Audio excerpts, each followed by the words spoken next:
Time check muna tayo. Bali alas 8 in punto. Guys, galing kami sa General Trias Cavite, din pumunta kami ng Silang.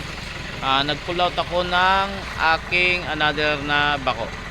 Bali nagpalit lang ako guys ng bako, medyo may diferensya yung bakit niya. Pag ino-open, close open, namamatay. Ika nga daw magnetic. Bali pinalitan ko siya ng kakambal niya. PC27, ito guys ay PC30.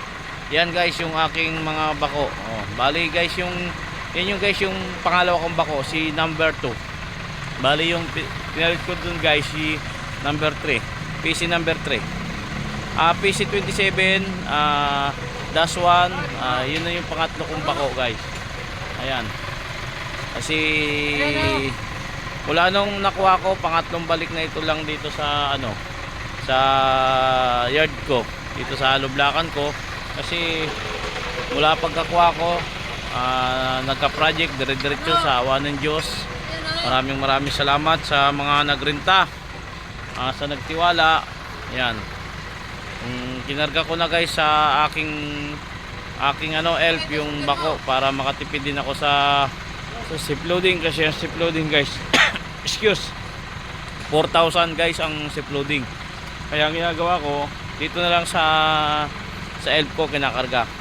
Pagtsatsagaan ko na lang habang wala pa akong safe loading. Pero okay naman, super naman, maayos naman, maganda naman pag nagbababa at saka nagkakarga. Maayos naman, saka madali naman. Yan. Bali, bababa namin, hubungan namin. Yan. Umagang-maga, malayo silang Kaya umalis kami kanina dito ng alas 3 in punto.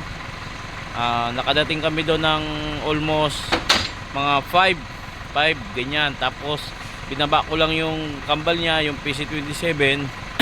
Then pinarga ko uli. Kaya yan, dumating kami dito guys sa General Trias ng alas 8. Dumaan lang kami sa kainan, pinakain ko yung mga tropa. Gutom na rin. Yan, pinandar na ni Tata Jerome. Lalagyan na lang namin ng bubong. Okay, good morning mga kabako. Ako nga pala si Naling. Thank you.